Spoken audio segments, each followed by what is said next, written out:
Hey everybody, this is Tracy here for another edition of A View from Tracy's Point, and we are here today to recap Invite Only Cabo Season 1, Episode 1, which was titled Tick Tick Boom, and this is the new reality show appearing on Bravo on Saturday nights, and I think the new time for this show is going to be at 9 p.m. and they're moving Housewives of Potomac up to 8 o'clock p.m.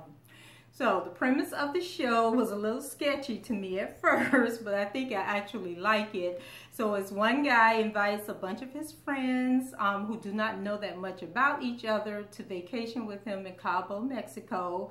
And the friends are Bianca, Agu, Emily, Jermaine, Kamani, Malaku, and yeah, I think that was it. And of the 6 friends that were invited, Emily is the only white woman, and the rest of them are black.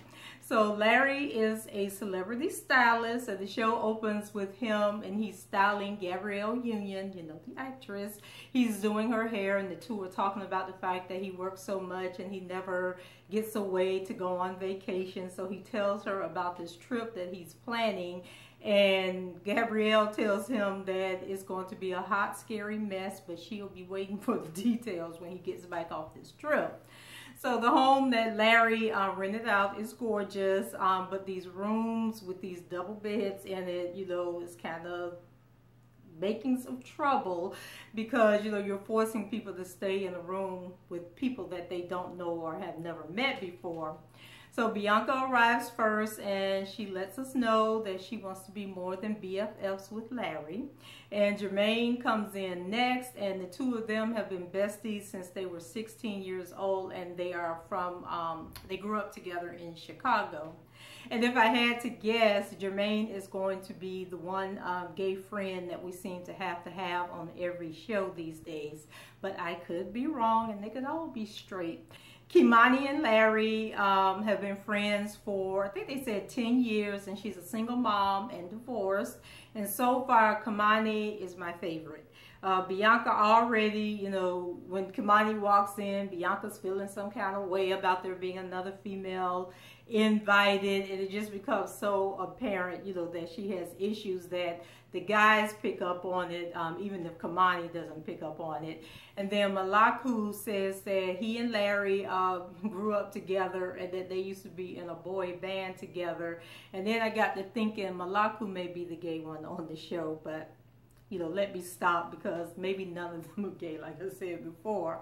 So Agu and Emily arrive last, and they actually meet at the airport because the car that has come to pick them up, you know, pick Agu up, is also waiting to pick Emily up. And so right off the bat, we know Agu is full of himself and will probably screw everyone in the house before it's all said and done. And he admits that he's been single for 5 years because he's a serial cheater. And oh yeah, he says that he loves getting naked and strips without warning, and it doesn't matter where they are when he feels like taking off his clothes. Emily is Australian, and she comes off as that white girl who just loves being around black people because she thinks it makes her hip and cool. And she has a filthy mouth and curses for no apparent reason. Then she thinks it makes her look cool. So the bedroom assignments, once everybody gets to the house, is Jermaine and Malaku. They're in a room together. Agu and Emily share a room, and Kamani and Bianca share a room, and then I guess Larry has a room by himself. So Kamani, you know, ain't paid for nothing, but talking about she deserves to have her own room. Well, I think you might need to go find a hotel and get your own room, because as it stands, y'all will be doubling up in the rooms at this house. And so the name for this episode comes from Jermaine, when he says that he thinks that Emily is going to be a tick tick boom, meaning like she's a ticking time bomb. And so over in her room, Emily is having second thoughts about being in a room with Agu. She has a man back at home who surprisingly is a white guy. I thought maybe she would have had a brother back home, but she doesn't. And she says that she doesn't think she'll be able to keep her Kit Kat off of Agu's sausage roll. Well, actually, she didn't say that, but she basically has no self-control and believes that she's going to give it up to Agu. So she decides to ask Bianca to change rooms with her, and Larry isn't happy about it. But then after he talks to Emily, he still isn't, thinks that it's a good idea because he doesn't think that her and Kamani are going to get along. But he says that he'll go ahead and, whatever happens, happens. So after getting settled in, the crew decides to cook dinner together, and it was just like a really fun, just things that friends actually do in real life, until Emily, who had made the doggone guacamole, starts eating it out of the bowl with a fork, like literally stuck the fork in, got the guacamole, stuck it into her mouth, then put the fork back in the bowl, got some more, stuck it in her mouth, put the fork back in, and then she actually put the same fork of guacamole into Larry's mouth, and everybody was looking at her like, is she serious? Like, what is she doing? So, these are my type of people, because they was like, no damn double dipping. And I'm telling you, if I'm out with somebody and the double dip occurs, it's all bets off. We ain't doing this. And actually, my friends, one thing they hate about me is that even when we go out to dinner and order appetizers, when I order my appetizers, they are for me. They are not for sharing. They are not for the table. And a lot of people say that they disagree with that. I could care less if you disagree with it. Just know that if you ever go out to dinner with me, don't ask for my doggone appetizers. If I want you to have some, I will offer it to you. If I don't offer and say, hey, you want to try this, don't ask me for my appetizer, because it's not happening.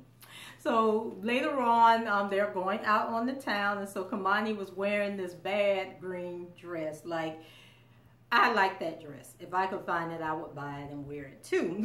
So Agu, he was taking notice. He liked what he saw. And so I'm not sure why the ladies were so dressed up to go to this club, because everyone that was there was really dressed like they were in vacation in Cabo. They had like little short rompers and short, jean cut off shorts, jeans and t-shirts. Like, nobody was dressed up but them. And they're all, having a good time, dancing around. There was like this little stage with the stripper pole, and everybody was taking turns on the pole. And then all of a sudden, Agu decides to take his shirt off.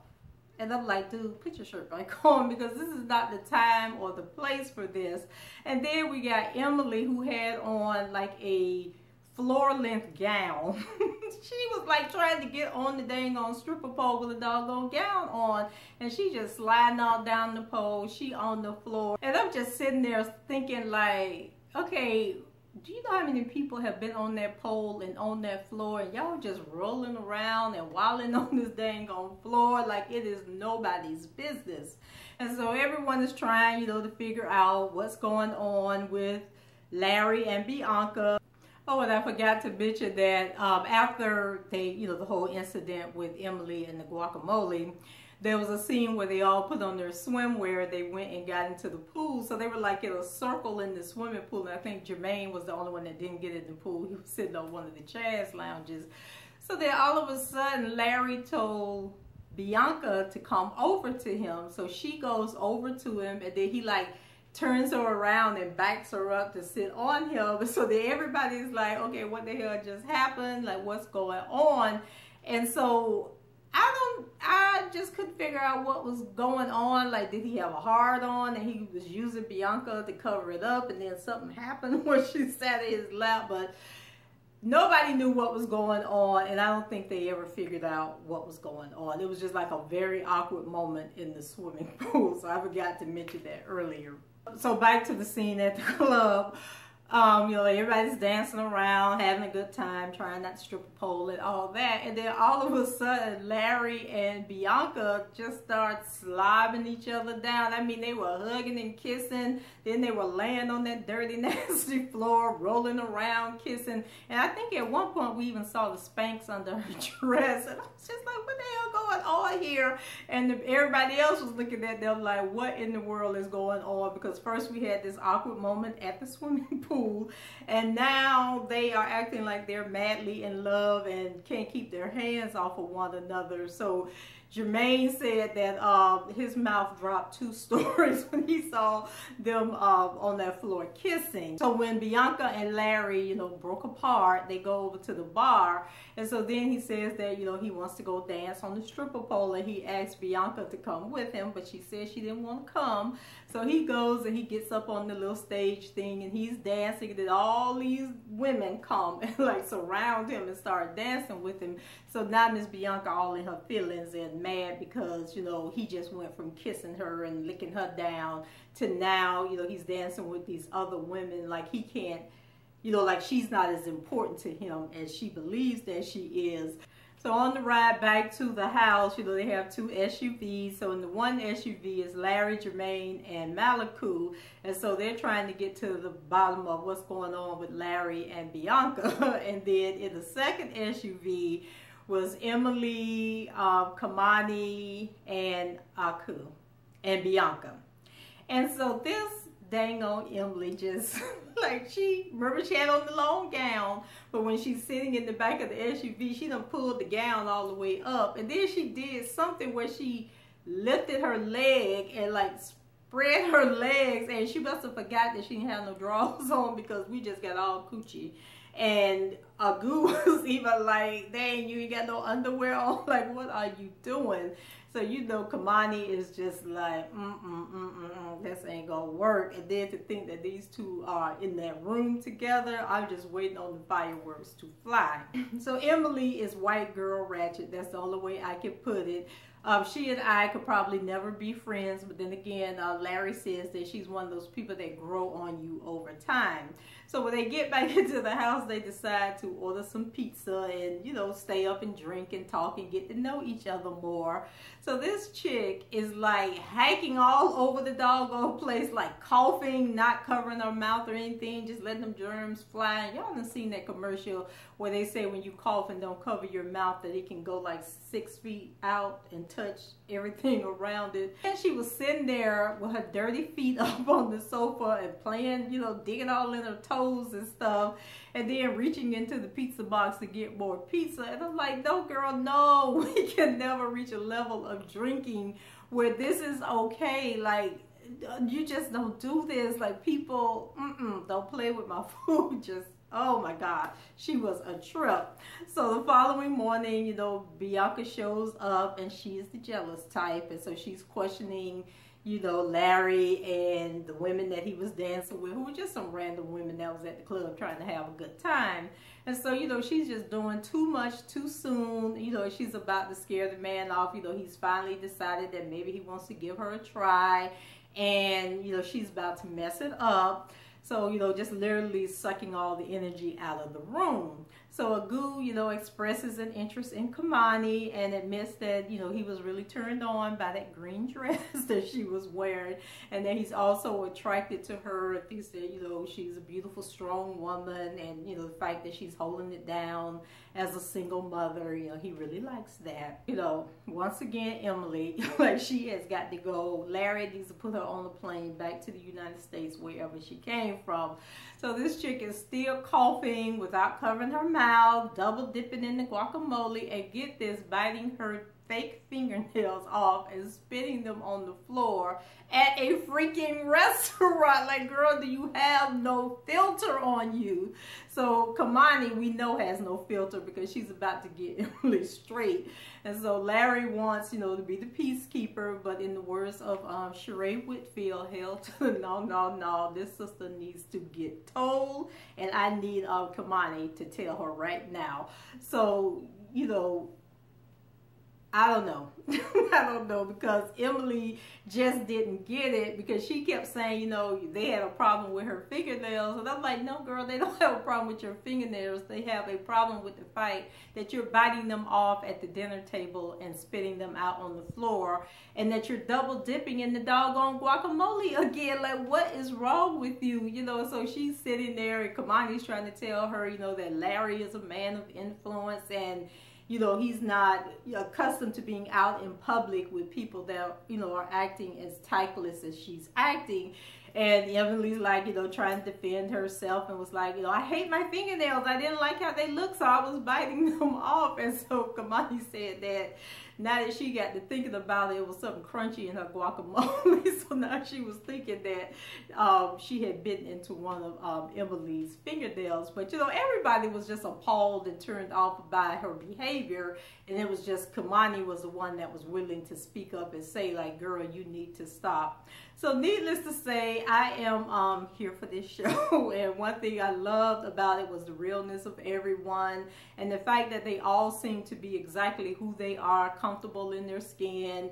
You know, there was no, you know, gotta be in designer clothes, wearing makeup and all this other stuff. And when Kimani hung her weave up on that divider and was like, it needed to dry, and then pulled her hair back into that little ponytail, I knew right there she was going to be my favorite.